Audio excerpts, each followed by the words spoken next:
Assalamu alaikum wa rahmatullahi wa barakatuh. Donc on commence le cours Inch'Allah.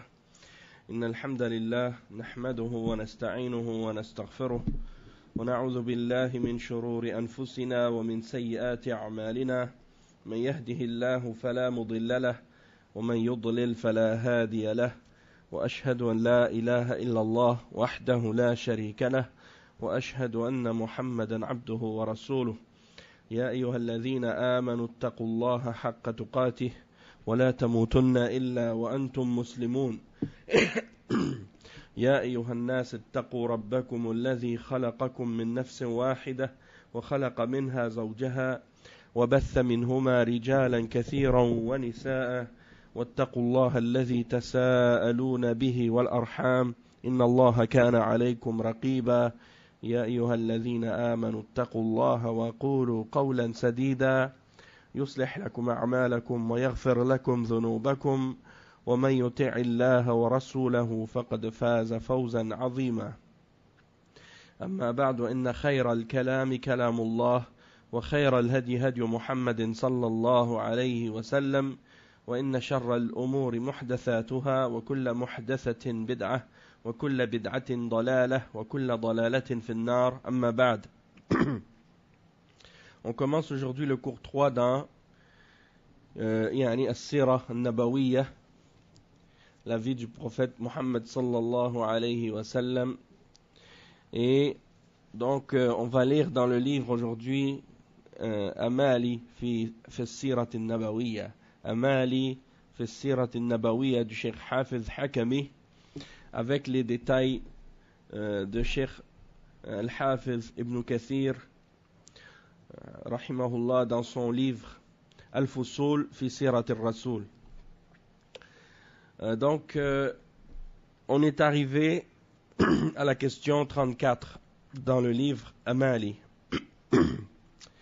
La question 34 c'est la suivante: Mata uzina lil nabi sallallahu alayhi wa sallam fil hijra? Quand est-ce que la permission a été donnée au prophète Mohammed sallallahu alayhi wa sallam de faire la hijra, c'est-à-dire d'émigrer et de quitter Mecca vers Médine, al-Madina al-Nabawiyya? La réponse: Al-Jawab, لما رأى المشركون أن النبي صلى الله عليه وسلم قيض الله له أنصارا وأعوانا وأن أصحابه قد وجدوا دار أمن يهاجرون إليها وإخوان صدق يؤونهم وينصرونهم, اجتمعوا على المكر برسول الله صلى الله عليه وسلم ليثبتوه أو يقتلوه أو يخرجوه, ثم اجتمعوا على قتله فأتاه الخبر من السماء فخرج على شبانهم وهم يرصدونه بسيوفهم ليقتلوه, فقرأ عليهم صدر ياسين ونثر التراب على رؤوسهم فلم يوفقوا إلا وهم يحصرون علي بن أبي طالب رضي الله عنه نائما على فراش رسول الله صلى الله عليه وسلم ولم يدروا أين ذهب. Donc la réponse à cette question, c'est que lorsque les mushrikoun ont vu que le prophète Mohammed sallallahu alayhi wa sallam, Allah subhanahu wa ta'ala lui a donné des supporters pour défendre sa da'wa et des gens qui aident sa da'wa, et que ses compagnons ont trouvé une demeure vers laquelle ils peuvent émigrer et trouver de la sécurité, et des frères sincères qui les accueillent et qui les défendent, qui les supportent, alors ils se sont réunis pour faire des ruses et des complots contre le messager d'Allah sallallahu alayhi wa sallam. Et donc ils ont comploté à ce moment-là contre le messager d'Allah sallallahu alayhi wa sallam pour essayer de le tuer. Et donc c'est exprimé dans le verset, dans Surat Al-Anfal, le verset 30, dans lequel Allah subhanahu wa ta'ala dit وَإِذْ يَمْكُرَ بِكَ الَّذِينَ كَفَرُوا لِيُثْبِتُوكَ أَوْ يَقْتُلُوكَ أَوْ يُخْرِجُوكَ وَيَمْكُرُونَ وَيَمْكُرُ اللَّهُ وَاللَّهُ خَيْرُ الْمَاكِرِينَ. Et rappelle-toi le moment où les mécréants complotaient contre toi pour t'emprisonner, ou t'assassiner, ou te bannir. Ils complotèrent, mais Allah a fait échouer leur complot. Et Allah est le meilleur des stratagèmes. Et c'est le verset 30 dans Surat Al-Anfal. Donc, ça c'est pour exprimer justement ce moment dans lequel les mushrikoun se sont réunis et finalement ils se sont mis d'accord sur le fait d'essayer de le tuer et de l'assassiner. Sallallahu alayhi wa sallam. Alors Allah subhanahu wa ta'ala lui a fait descendre les informations à ce moment-là de la révélation. Et ils sont sortis des jeunes parmi les jeunes de Quraysh se sont mis et ils ont encerclé sa maison. Devant, ils l'attendaient avec leurs épées, prêts à le tuer. Et le prophète sallallahu alayhi wa sallam leur a récité le début de Surat Yasin. Et il a mis de la terre sur leur tête. Et les versets de Surat Yasin que le prophète sallallahu alayhi wa sallam a récités, c'est les versets qui sont au début de Surat Yasin, lorsque Allah subhanahu wa ta'ala dit وَجَعَلْنَا بَيْنَ أَيْدِيهِمْ سَدًّا وَمِنْ خَلْفِهِمْ سَدًّا فَأَغْشَيْنَاهُمْ فَهُمْ لَا يُبْصِرُونَ. Ce qui signifie, et nous mettrons une barrière devant eux et une barrière derrière eux, nous les recouvrirons d'un voile, et voilà qu'ils ne pourront te voir, qu'ils ne pourront voir, ils ne pourront rien voir. Donc, il a récité ce verset, et il est sorti, il est passé tout droit devant eux, et il a même pris le temps de leur mettre de la poussière sur la tête de chacun d'entre eux. Il a pris de la terre, et il en a mis un peu sur la tête de chacun d'entre eux, et puis il est parti, sans qu'ils s'aperçoivent qu'il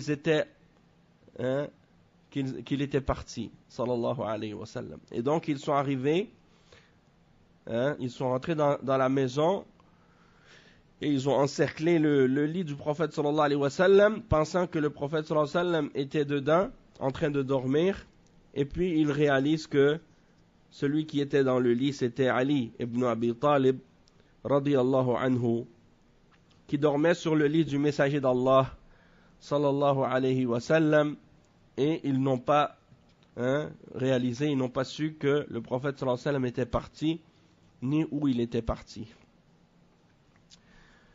La question numéro 35. كيف صفة خروجه صلى الله عليه وسلم ومن خرج معه? Quelle est la caractéristique de la sortie du prophète sallallahu alayhi wa sallam? Comment il est sorti de Mecca? Et qui est sorti avec lui? Qui est parti avec lui? خرج صلى الله عليه وسلم هو وأبو بكر رضي الله عنه إلى غار ثور ووعد الدليل أن يأتيهما براحلتهما بعد 3 أيام فدخلوا الغار وجد المشركون في طلبهم حتى أتوا الغار فأخذ الله بأبصارهم عنهم وما ظنك باثنين الله ثالثهما فلما مضت 3 أيام وسكنت أخبار الطلب أتاهما الدليل براحلتهما فركبا وقد أدركهما سراقة بن مالك ابن جعشم فلما دنا منهما ساخت قوائم فرسه في الأرض حتى كاد أن ينهض.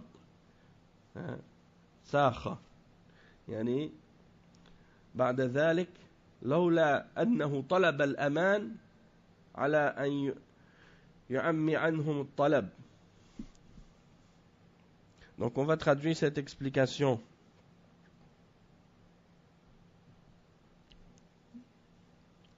Et c'est que le messager d'Allah sallallahu alayhi wa sallam est sorti avec Abu Bakr radiyallahu anhu.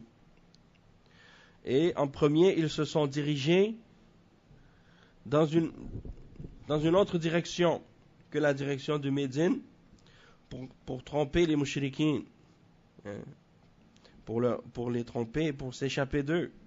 Et donc ils se sont dirigés vers la caverne de Gharu Thawr, une grotte qui s'appelle la grotte de Thawr. Et ils se sont donc réfugiés dans cette grotte et ils avaient rendez-vous avec leur guide qui devait les aider à traverser le désert jusqu'à Médine avec leur monture. Donc, ils devaient les rejoindre à cet endroit-là 3 jours plus tard. Alors, quand les mouchriquins ont vu que le prophète sallallahu alayhi wa sallam était parti avec Abu Bakr radiyallahu anhu, ils ont commencé à le chercher activement. Et ils sont même arrivés jusqu'à la grotte où le prophète sallallahu alayhi wa sallam était caché avec Abu Bakr radiyallahu anhu. Et Allah subhanahu wa ta'ala, justement, il a donné un exemple de ça dans le Coran. Parce que lorsqu'ils se sont approchés, les mouchriquins ont regardé dans la grotte, ils n'ont rien vu. Mais ils ont failli, Abu Bakr radiyallahu anhu craignait presque qu'on allait les découvrir. Alors Allah subhanahu wa ta'ala a fait descendre un verset sur le prophète sallallahu alayhi wa sallam à ce sujet. C'est le verset 40 dans Surat Tawbah, dans lequel Allah subhanahu wa ta'ala dit ce qui signifie إِلَّا تَنْصُرُوهُ فَقَدْ نَصَرَهُ اللَّهُ إِذْ أَخْرَجَهُ الَّذِينَ كَفَرُوا ثَانِيَ اثْنَيْنِ إِذْ هُمَا فِي الْغَارِ إِذْ يَقُولُ لِصَاحِبِهِ لَا تَحْزَنْ إِنَّ اللَّهَ مَعَنَا فأنزل الله سكينته عليه وأيده بجنود لم تروها وجعل كلمة الذين كفروا السفلى وكلمة الله هي العليا والله عزيز حكيم. Ce qui signifie, si vous ne lui portez pas secours, Allah l'a déjà secouru lorsque ceux qui avaient mécru, les mécréants, l'avaient banni, deuxième de deux, quand ils étaient dans la grotte et qu'il disait à son compagnon, ne t'afflige pas car Allah est avec nous. Allah fit alors descendre sur lui la sérénité, sa sakina, et le soutien des anges que vous ne voyez pas. Et il abaissa ainsi la parole des mécréants, tandis que la parole d'Allah eut le dessus, et Allah est puissant et sage. Et donc, ils sont partis, ils n'ont pas vu le messager d'Allah, sallallahu alayhi wa sallam, ils n'ont pas vu Abu Bakr, radiyallahu anhu. Et pendant 3 jours, la chasse au prophète sallallahu alayhi wa sallam, la chasse qu'ils avaient fait pour retrouver le prophète sallallahu alayhi wa sallam commençait à se calmer un peu. Et le guide, celui qui devait venir pour guider le prophète sallallahu alayhi wa sallam à travers le voyage, est arrivé. Et c'était Abdullah ibn Urayqit. Donc quand il est arrivé, il n'était pas musulman, c'était un mushrik, mais il était quelqu'un de juste, quelqu'un de correct, qui n'était pas un traître, il n'allait pas trahir sa parole. Alors il a ramené les montures, et le prophète sallallahu alayhi wa sallam ainsi que Abu Bakr sont montés sur les montures et ils sont partis. Ils sont partis et en chemin ils ont été rattrapés par Suraqa ibn Malik ibn Ja'sham. Et quand il s'est approché de lui, les pattes de son cheval se sont enfoncées dans la terre, il ne pouvait plus bouger. Alors il a demandé la protection du prophète sallallahu alayhi wa sallam. Alors il lui a donné une entente, il lui a signé un papier pour lui dire que tu es là, protégé, c'est-à-dire tu as une aman, une sécurité. Et il a promis qu'il n'allait pas indiquer à Quraysh son emplacement ou bien où le trouver en échange.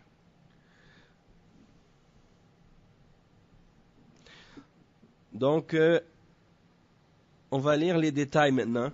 Là, on a lu les réponses dans Al-Amali. On va lire maintenant les détails de ça dans Al-Fusul de l'imam de Al-Hafiz ibn Kathir. Donc, Al-Hafiz ibn Kathir, il dit ولم يبقى بمكة من المسلمين إلا رسول الله صلى الله عليه وسلم وأبو بكر وعلي رضي الله تعالى عنهما أقام بأمره لهما وخلا من اعتقله المشركون كرها وقد أعد أبو بكر رضي الله عنه جهازه وجهاز رسول الله صلى الله عليه وسلم منتظرا حتى يأذن الله عز وجل لرسوله صلى الله عليه وسلم في الخروج فلما كانت ليلة هم المشركون بالفتك برسول الله صلى الله عليه وسلم وأرصدوا على الباب أقواما إذا خرج عليهم قتلوه فلما خرج عليهم لم يره منهم أحد وقد جاء في الحديث أو في حديث أنه ذر على رأس كل واحد منهم ترابا ثم خلص إلى بيت أبي بكر رضي الله عنه فخرج من خوخة في دار أبي بكر ليلا وقد استأجر عبد الله بن أريقط وكان هاديا خريتا ماهرا بالدلالة إلى أرض المدينة وأمنه على ذلك مع أنه كان على دين قومه وسلم إليه راحلتهما ووعدوه غار ثور بعد 3 فلما حصل في الغار عم الله على قريش خبرهما فلم يدروا أين ذهب. Donc c'est exactement qu'est-ce qu'on a expliqué tout à l'heure. Comment après, parce qu'on sait que auparavant on avait expliqué qu'il y avait eu la hijra vers Al-Habasha, il y a eu la hijra vers l'Éthiopie. Il y a maintenant, il dit qu'il ne restait à Makka que très peu de musulmans, excepté le messager d'Allah sallallahu alayhi wa sallam, Abu Bakr et Ali radiyallahu anhuma. Et donc ils sont restés avec le messager d'Allah sallallahu alayhi wa sallam. Et Abu Bakr radiyallahu anhu a commencé les préparations pour la hijra du prophète sallallahu alayhi wa sallam en attendant que Allah subhanahu wa ta'ala donne la permission au messager sallallahu alayhi wa sallam de partir. Et pendant une nuit que les mouchriquins avaient planifié de tuer le messager d'Allah sallallahu alayhi wa sallam, et ils l'attendaient devant sa porte avec leurs épées, ils attendaient qu'il sorte pour le tuer. Ils attendaient que le messager sallallahu alayhi wa sallam sorte pour le tuer. Et lorsqu'il est sorti, ils ne l'ont pas vu. Personne d'entre eux ne l'a vu. Et dans le hadith, c'est mentionné qu'il a mis de la poussière ou de la terre sur la tête de chacun d'entre eux. Et donc, ils ne l'ont pas vu sortir, comme on l'a dit tout à l'heure. Il est parti ensuite à la maison de Abu Bakr radiyallahu anhu. Et ils sont partis donc de sa maison durant la nuit et ils avaient engagé Abdullah ibn Urayqit comme guide. Et c'était un spécialiste dans le trajet entre la Mecque et Médine. Et donc, il leur avait donné leur parole qu'il allait les amener là-bas. Malgré qu'il était sur la religion des mouchriquins, mais il était quelqu'un de correct, d'honnête. Alors, ils ont donné, c'est-à-dire Abu Bakr et le messager d'Allah sallallahu alayhi wa sallam, ainsi qu'Abu Bakr, ont donné leur monture à cet homme, Abdullah ibn Urayqit, et il leur a donné rendez-vous après 3 jours à la grotte qu'on appelle la grotte de Thawr. Et Thawr, c'est une des montagnes de Mecca, et c'est au sud de la Mecque. وقد كان المتوقع أن يسير الرسول صلى الله عليه وسلم إلى الشمال في اتجاه المدينة المنورة لأنها البلد الذي هاجر إليها أصحابه. Et donc, c'est une montagne qui est au sud de la Mecque, et donc les gens se seraient attendus qu'ils seraient partis vers le nord pour aller vers Médine, parce que c'est la direction vers laquelle les Sahaba sont partis. وكان سيره صلى الله عليه وسلم في الاتجاه المعاكس ضربا من حسن التدبير في التعمية على المشركين. Et ils sont partis dans l'autre direction, vers le sud, pour encore plus perdre et mélanger les mouchriquines qui le cherchaient. Et donc, lorsqu'ils sont arrivés, les mouchrikoun, près de la grotte, ils ne l'ont pas vu, comme on l'a dit tout à l'heure, et ils n'ont pas su où les deux étaient partis. وكان عامر ابن فهيرة يريح عليهما غنما لأبي بكر وكانت أسماء بنت أبي بكر تحمل لهما الزاد إلى الغار وكان عبد الله ابن أبي بكر يتسمع ما يقال بمكة ثم يذهب إليهما بذلك فيحترزان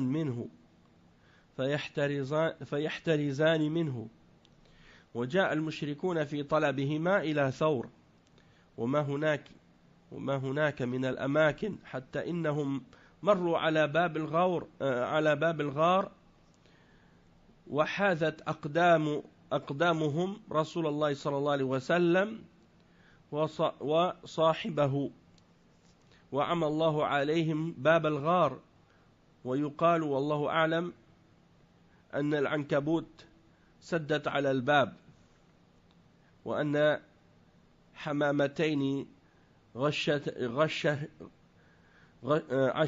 عشاشتا على بابه وذلك تأويل قول الله تعالى إلا تنصروه فقد نصره الله إذ أخرجه الذين كفروا ثاني اثنين.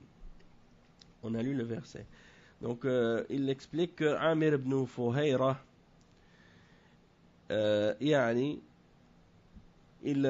c'est lui qui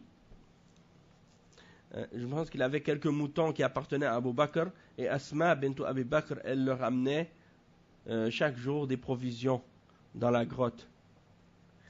Et Abdullah, le fils d'Abu Bakr, écoutait les nouvelles de ce qui se passait à la Mecque. Et il allait à la grotte pour les informer de ce qui se passait à la Mecque. Puis les mouchrikoun sont venus pour essayer de les attraper, comme on a dit, à cet endroit-là. Et ils sont passés devant la grotte et leurs pieds sont arrivés juste à côté des pieds du messager d'Allah sallallahu alayhi wa sallam et de son compagnon, Abu Bakr radiyallahu anhu. Mais Allah subhanahu wa ta'ala les a aveuglés, ils n'ont pas vu le messager d'Allah sallallahu alayhi wa sallam. Et certains disent que il y avait une toile d'araignée dans l'entrée de la grotte, ou que des oiseaux, comment on dit, hein? Un nid d'oiseau, oui. Mais la sorte d'oiseau, c'était les oiseaux qu'on voit là. En tout cas, j'ai oublié al-hammam, comment on dit en français. Hein? Pigeons, ah oui, c'est ça. Des pigeons qui étaient devant la porte de la grotte, ou l'entrée de la grotte. Mais ça, c'est basé sur quelque chose qui est faible. C'est-à-dire, c'est pas authentique. C'est pour ça que Al-Hafiz ibn Hajar, Al-Hafiz ibn Kathir, pardon, quand il rapporte ça, il dit Wallahu a'lam. Il dit Wallahu a'lam. Et des ulama ont mentionné que c'est cette histoire avec l'araignée et les pigeons, c'est pas authentique. Hein? Naam. Et on a cité par exemple le verset 40 dans Surat Tawbah, dans lequel Allah subhanahu wa ta'ala il mentionne ce qui s'est produit à ce moment-là, et que Abu Bakr radiyallahu anhu avait peur qu'on les découvre, et Allah subhanahu wa ta'ala a révélé la parole à ce sujet-là. Et le messager d'Allah sallallahu alayhi wa sallam a dit La tahzan, inna Allah ma'ana. Ne t'afflige pas, Allah subhanahu wa ta'ala est avec nous. نعم. Ensuite, وذلك أن أبا بكر رضي الله عنه لشدة حرصه بكى حين مر المشركون وقال يا رسول الله لو أن أحدهم نظر موضع قدميه لرآنا فقال له النبي صلى الله عليه وسلم يا أبا بكر ما ظنك باثنين الله ثالثهما. Et donc, la raison de l'affliction de Abu Bakr radiyallahu anhu et de sa tristesse, c'est que à ce moment-là, Abu Bakr, on a dit qu'il était triste. Il était triste parce qu'il avait peur qu'il soit découvert avec le messager d'Allah sallallahu alayhi wa sallam. Et Abu Bakr a dit à ce moment-là, lorsque les mushrikoun sont passés au messager d'Allah, si l'un d'entre eux regardait à l'endroit de son pied, il nous aurait vus. Alors le prophète sallallahu alayhi wa sallam a dit ô Abu Bakr, que penses-tu de deux? Allah est leur troisième.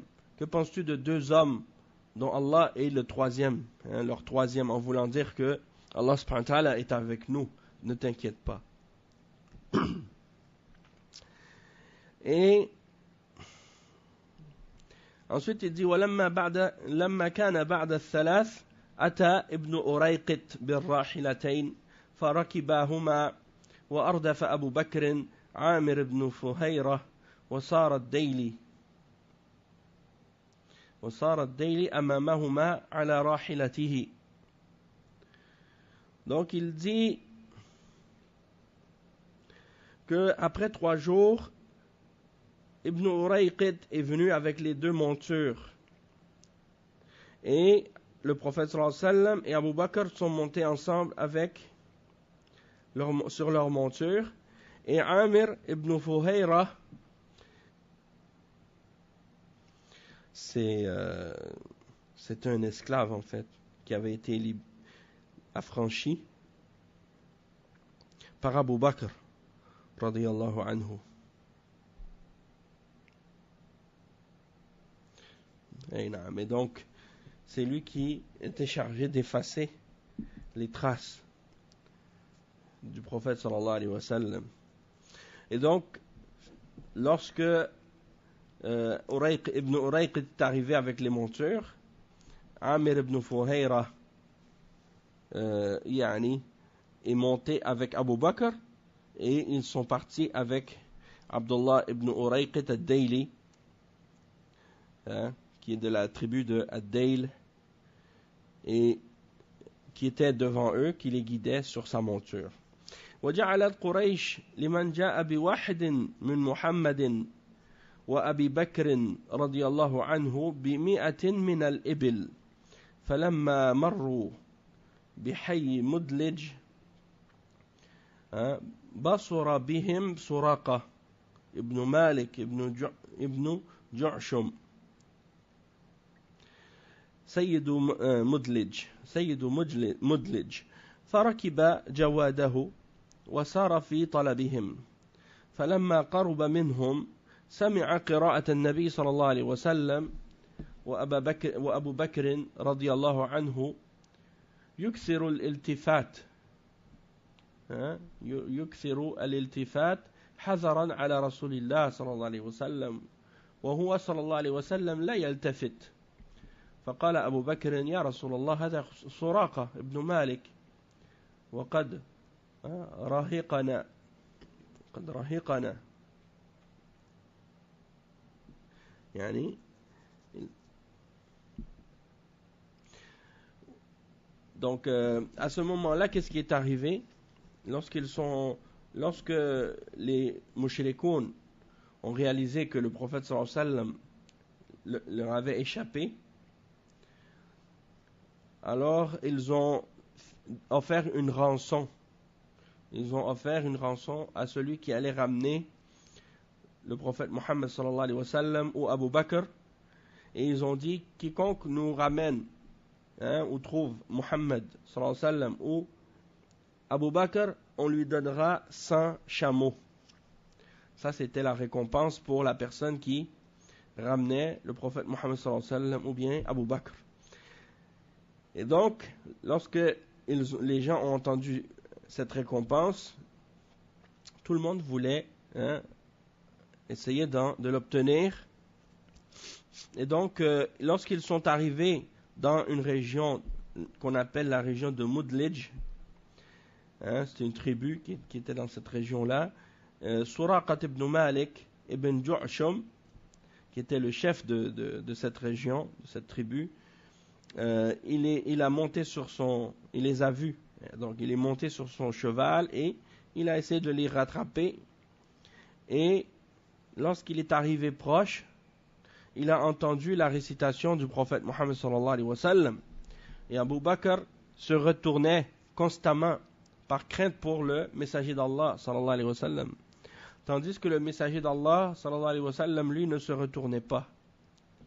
Alors Abu Bakr a dit: ô messager d'Allah, voilà Suraqat ibn Malik qui nous rattrape. Après, il dit Al-Hafiz: فدعا عليه رسول الله صلى الله عليه وسلم فساخت يد فرسه في الأرض فقال: رميت إن الذي أصابني بدعائكما فادعوا الله لي ولكما علي أن أردف الناس عنكما. فدعا له رسول الله صلى الله عليه وسلم فأطلقه، وسأل رسول الله صلى الله عليه وسلم أن يكتب له كتابا، فكتب له أبو بكر في أدم، ورجع يقول للناس: قد كفيتم ما ها هنا، وقد جاء مسلما عام حجة الوداع ودفع إلى رسول الله صلى الله عليه وسلم الكتاب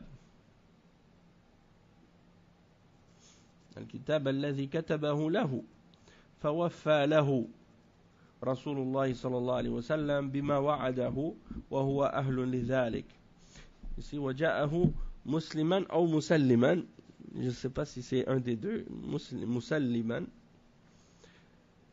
Donc, الله أعلم. Il dit: ومر رسول الله صلى الله عليه وسلم في مسيره ذلك بخيمة معبد، فقال عندها: ورأت من آيات نبوته في الشاة وحبلها لبنا كثيرا في سنة مجدبة ما بهر العقول صلى الله عليه وسلم.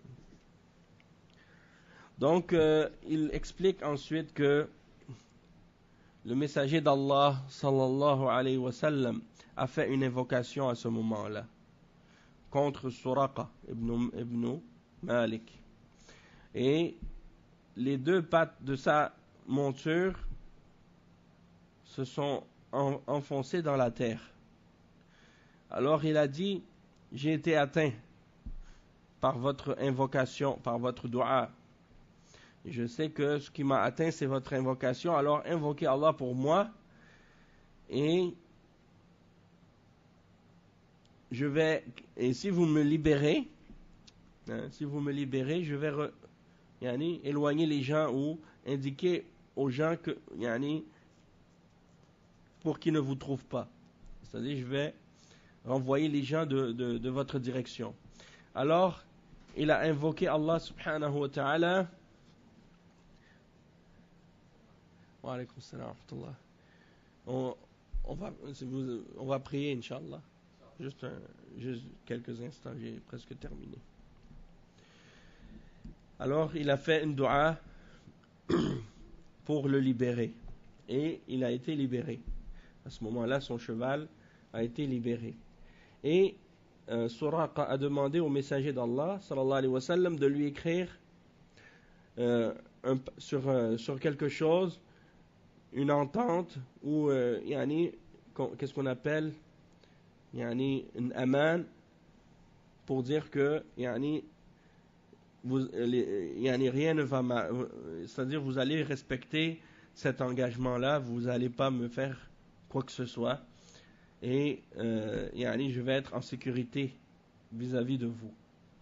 Alors le messager d'Allah sallallahu alayhi wa sallam a accepté d'écrire ça, et il lui a donné. Abu Bakr l'a écrit pour lui, et il est revenu chez les gens de Quraysh et il leur a dit, vous n'avez plus besoin de chercher dans cette région ici, on a déjà vérifié, on ne les a pas trouvés. Donc il a éloigné les mushrikines de la poursuite du messager d'Allah sallallahu alayhi wa sallam.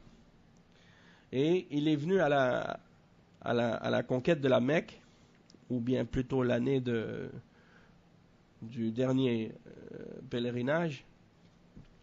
Il est venu et il a remis au messager d'Allah sallallahu alayhi wa sallam la lettre que le prophète sallallahu alayhi wa sallam lui avait écrite. Et le messager d'Allah sallallahu alayhi wa sallam a respecté cet engagement qu'il avait pris avec lui, puisque bien entendu il respecte toujours son engagement. Et le messager d'Allah sallallahu alayhi wa sallam a continué son chemin, et en chemin il a rencontré une tente qui était installée, et c'était la tente de Ma'bad.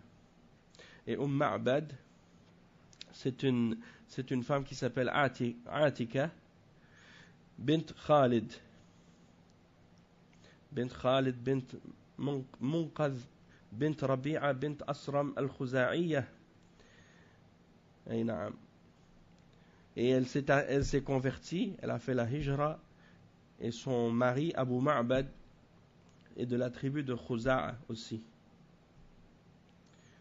Et elle est décédée dans la vie du prophète sallallahu alayhi wa sallam. Donc Ma'bad, le prophète sallallahu alayhi wa sallam s'est arrêté à sa tente et il s'est reposé, et elle a vu des miracles du prophète sallallahu alayhi wa sallam à ce moment-là, puisqu'elle avait des brebis, et le prophète sallallahu alayhi wa sallam a mis sa main sur elle, puis il a fait sortir beaucoup de lait de cette brebis, et des choses qui sont étonnantes.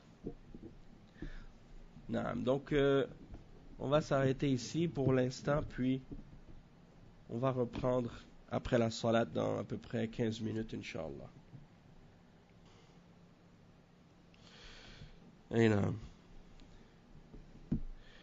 C'est ça. Donc comme on disait juste avant la salat, on dit marra Rasulullah sallallahu alayhi wa sallam fi masirihi dhalika bi khaymati ummi Ma'bad فقال عندها ورأت من آيات نبوته في الشاة وحبلها لبنا كثيرا في سنة مجدبة ما بهر العقول radiyallahu sallallahu alayhi wa sallam. Donc il s'est reposé à cet endroit-là, hein, chez Ma'bad, et par la suite donc il a fait des miracles, hein, qu'il a fait sortir beaucoup de lait de cette brebis, et c'était une période où il y avait pas beaucoup de nourriture, pas beaucoup d'eau, c'était la sécheresse. Malgré tout, yani, alhamdulillah, il a fait ses miracles, il a fait sortir beaucoup de lait de cette brebis, et ça fait des exemples des miracles du messager d'Allah sallallahu alayhi wa sallam.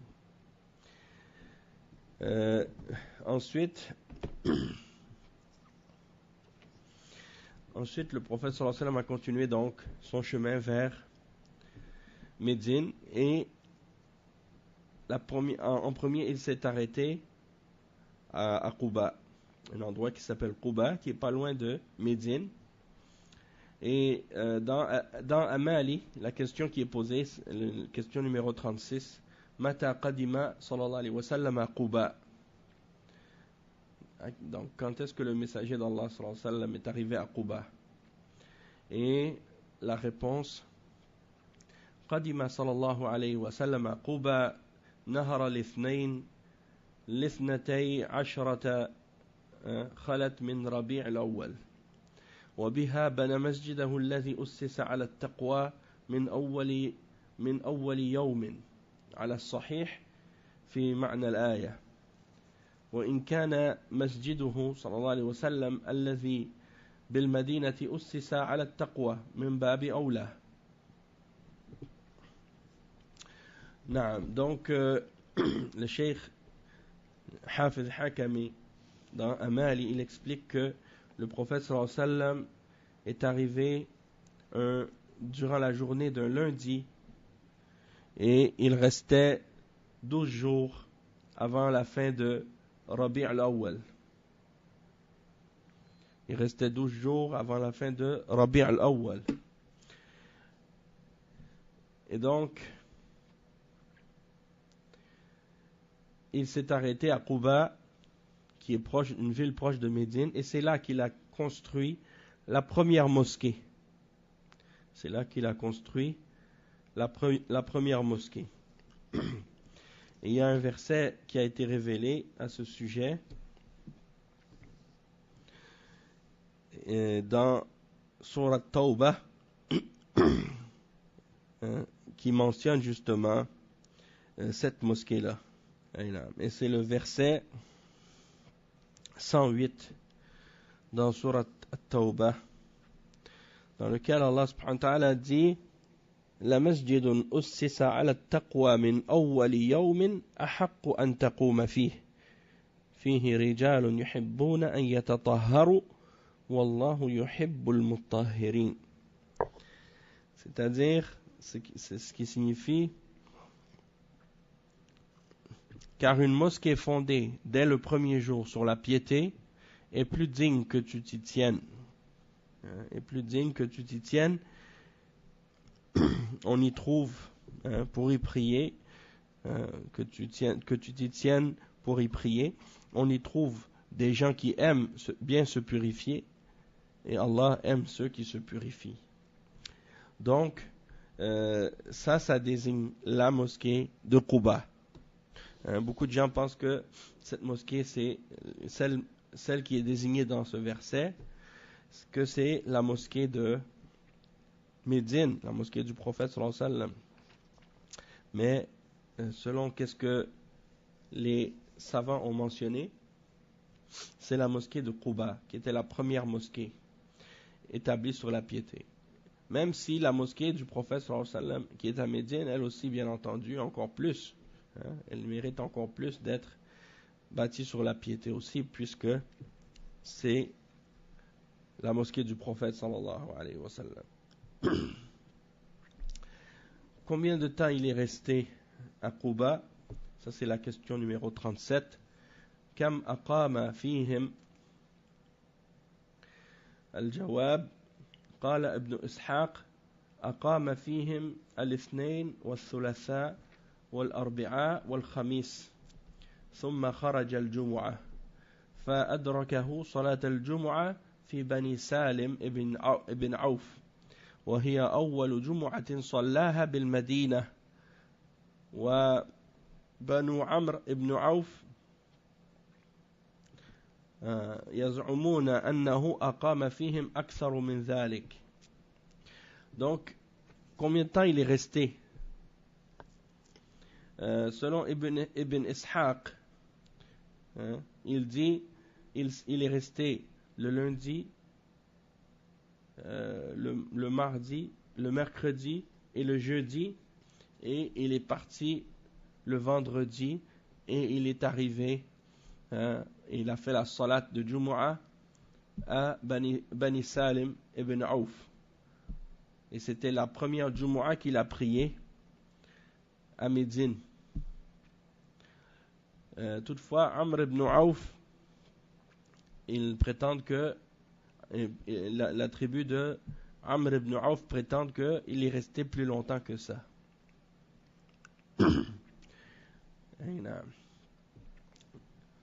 Donc, on va lire maintenant l'entrée du messager d'Allah sallallahu alayhi wa sallam à Médine. Dans Al-Fusul.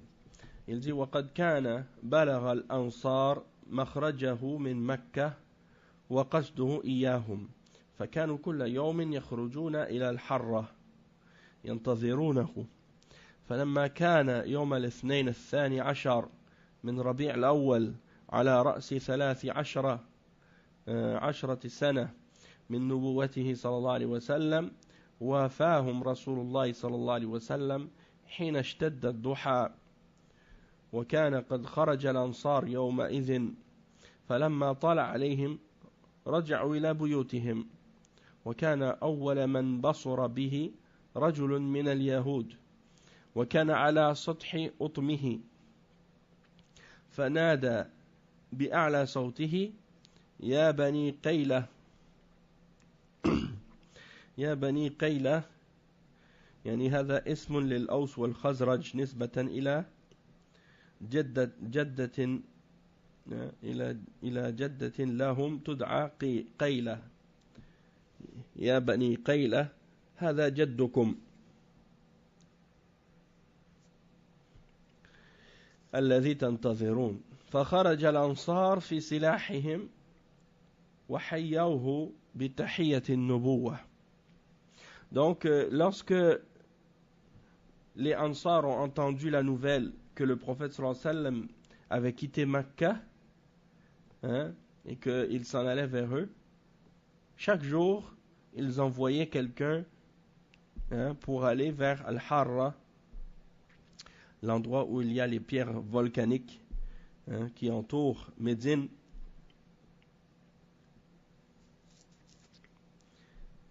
Donc ils allaient chaque jour pour attendre le messager d'Allah sallallahu alayhi wa sallam pour voir s'ils allaient l'apercevoir.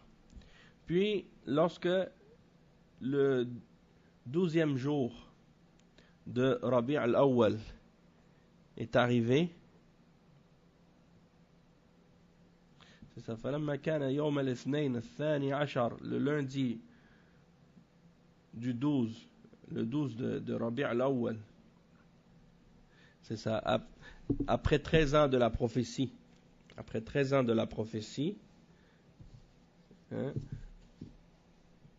donc ils attendaient le messager d'Allah sallallahu alayhi wa sallam à ce moment-là, et le messager d'Allah sallallahu alayhi wa sallam les a rencontrés après, dans la matinée, et les Ansar ce jour-là ils étaient sortis pour attendre le messager d'Allah sallallahu alayhi wa sallam, mais étant donné qu'ils ont attendu longtemps, ils sont retournés chez eux, ils sont retournés dans leur maison.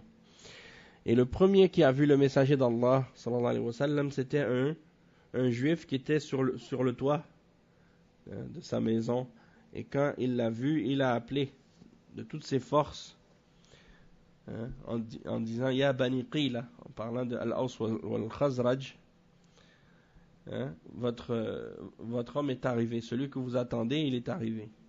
Alors les Ansar sont tous sortis avec leurs armes et ils ont salué le messager d'Allah sallallahu alayhi wa sallam par le salut qui est digne des prophètes.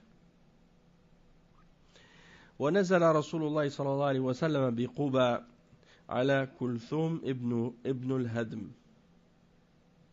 وقيل بل على سعد ابن خيثمة وجاء المسلمون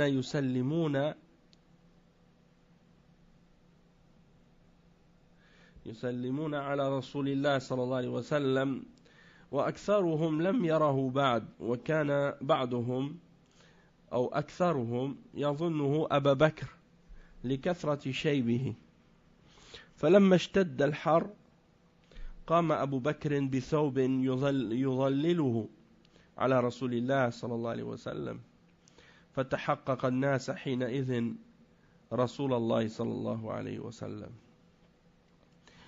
Donc le prophète sallallahu alayhi wa sallam, c'était avant d'arriver à Médine, il est resté quelques jours à Quba, hein, et certains disent qu'il était chez Kulthum ibn al-Hadm et d'autres disent qu'il était chez Sa'd ibn Khaythama.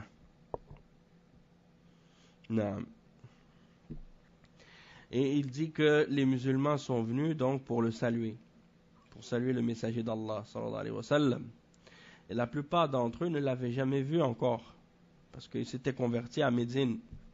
Et certains, ou la plupart d'entre eux, pensaient que c'était Abu Bakr.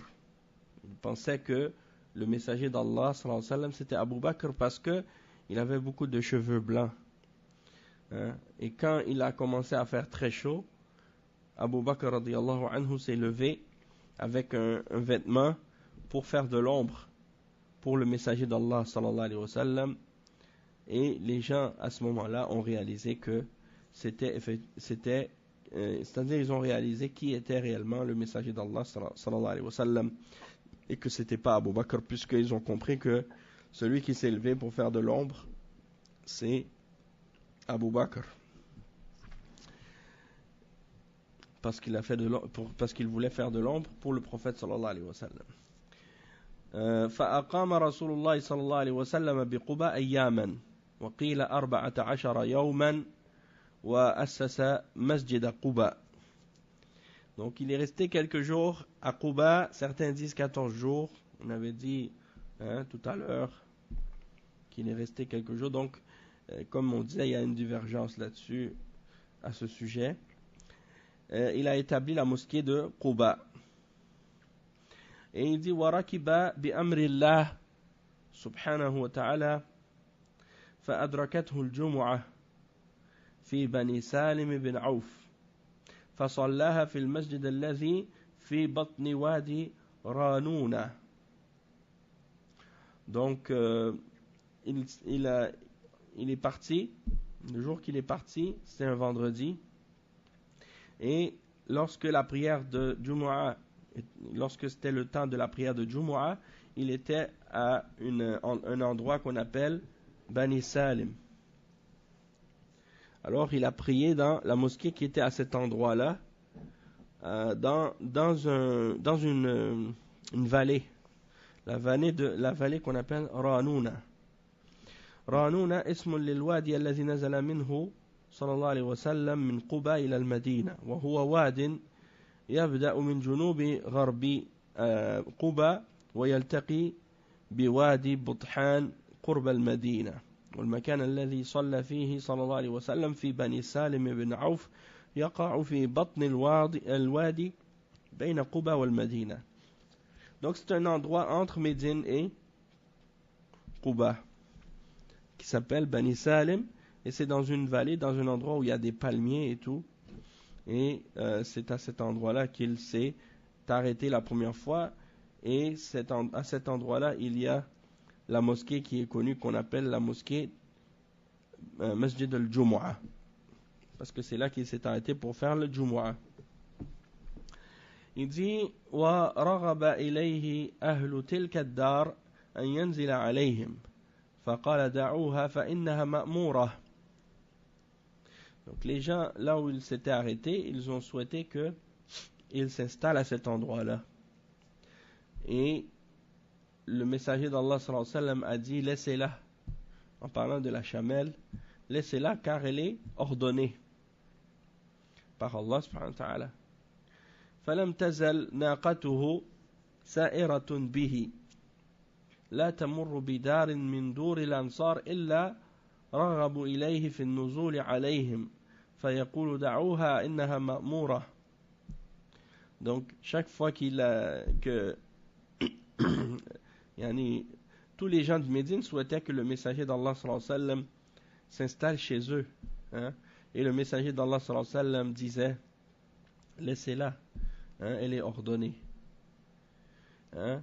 Elle est ordonnée. Et donc chaque fois que la chamelle passait devant une maison, comme s'il essayait de dire, hein, de faire en sorte que le chameau s'arrête à cet endroit-là. Mais le prophète sallallahu alayhi wa sallam disait, laissez-la, hein, elle est ordonnée.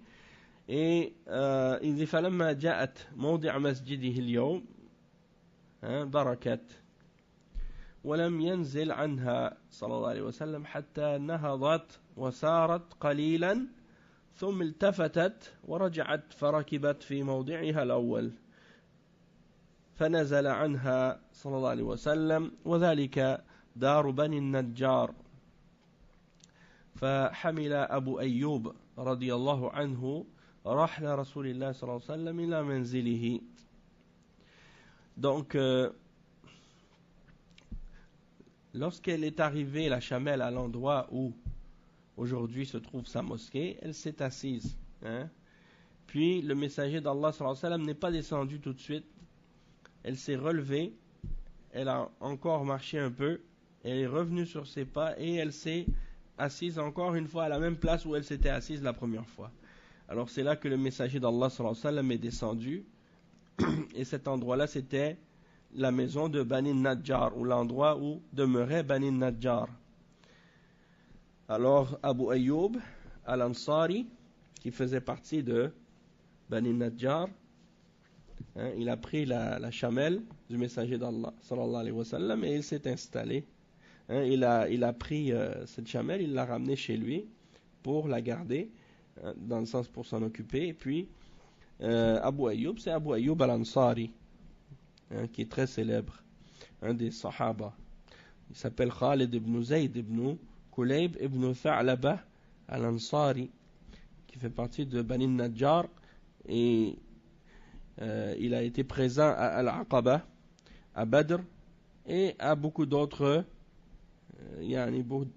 événements qui se sont produits.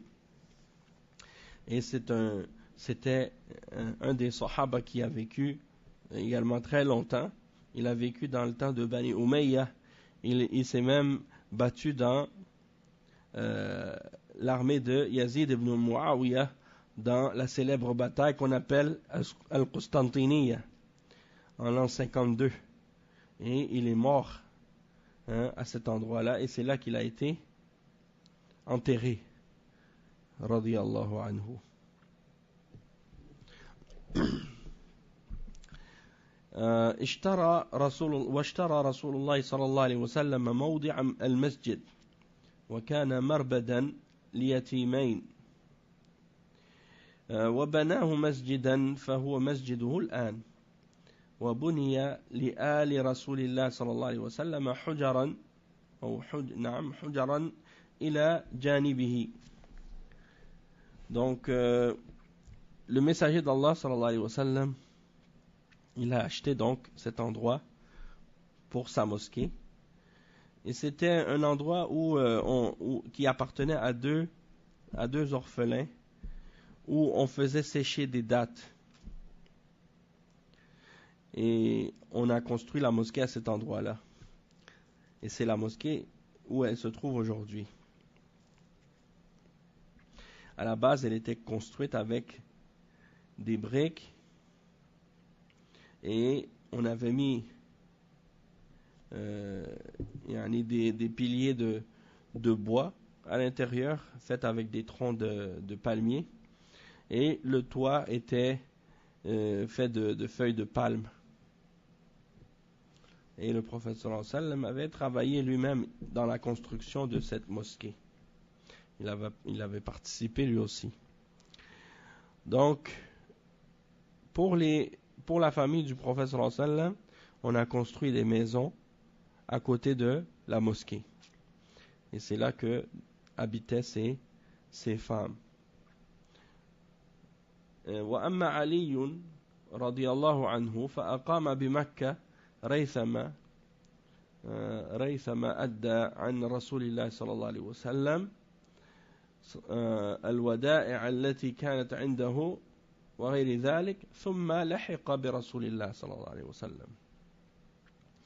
Donc Ali radiallahu anhu, lui il était resté à Mecca un certain temps pour régler certaines choses pour le prophète sallallahu alayhi wa sallam, puis après il est parti rejoindre le messager d'Allah sallallahu alayhi wa sallam.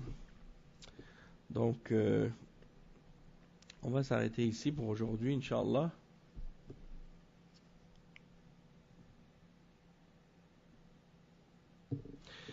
Ou bien peut-être on peut lire encore peut-être 2 questions.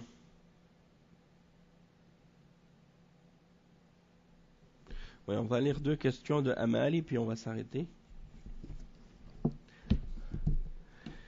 نعم.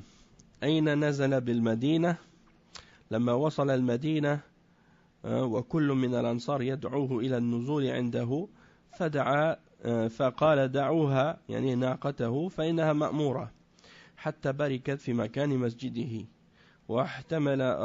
واحتمل رحله أبو أيوب خالد بن زيد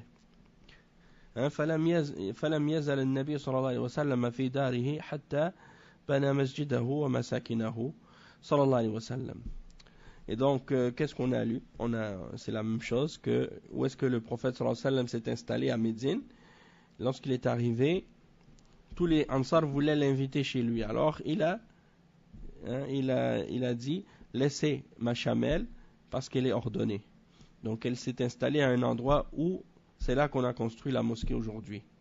Et le prophète sallallahu alayhi wa sallam a demeuré chez Abu Ayyub Khalid ibn Zayd al-Ansari jusqu'à ce que la mosquée soit construite. Wallahu a'lam. Le cheikh il dit ensuite, la question 39, ila kam inqasama an-nasu ba'da al-hijra. Donc après la hijra, les gens se sont divisés en combien de catégories? Donc le cheikh il explique la réponse, il dit al-jawab أما في مكة فبين كافر محارب ومؤمن مستضعف لم يتمكن من الهجرة. أما في المدينة فبين مؤمن يوالي في الله ويعادي فيه وهم المهاجرون والأنصار وبين معاند مستكبر وهم اليهود وبين منافق إذا لقوا الذين آمنوا قالوا آمنا وإذا خلوا إلى شياطينهم قالوا إنا معكم. Donc le cheikh il explique que à Mecca il y avait soit que la personne était un mécréant qui déteste les musulmans, qui fait la guerre au prophète sallallahu alayhi wa sallam, ou bien qu'ils étaient des croyants mais qui étaient en situation de faiblesse et qui n'étaient pas capables de faire la hijra. Tandis que quand ils étaient à Médine, maintenant c'était une autre situation. Donc ils étaient soit que les gens étaient des croyants qui aiment Allah en Allah et qui détestent Allah, qui sont les muhajirin et les ansar, ou soit que c'était des mécréants, des opposants, comme les juifs qui étaient orgueilleux et qui rejetaient la vérité, ou bien des hypocrites. Lorsqu'ils rencontraient les croyants, ils disaient nous croyons, puis quand ils étaient avec leur diable, comme eux, ils disaient nous sommes avec vous. Donc ça c'est l'apparition de la catégorie des hypocrites. Donc on va s'arrêter ici.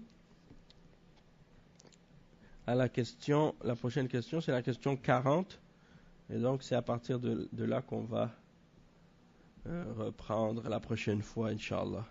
Subhanakallahumma bihamdik, ashhadu an la ilaha illa ant, astaghfiruka wa atubu ilayk. Wa sallallahu wa sallam ala nabiyyina Muhammad wa ala alihi wa sahbihi ajma'in. Wassalamu alaykum wa rahmatullahi wa barakatuh.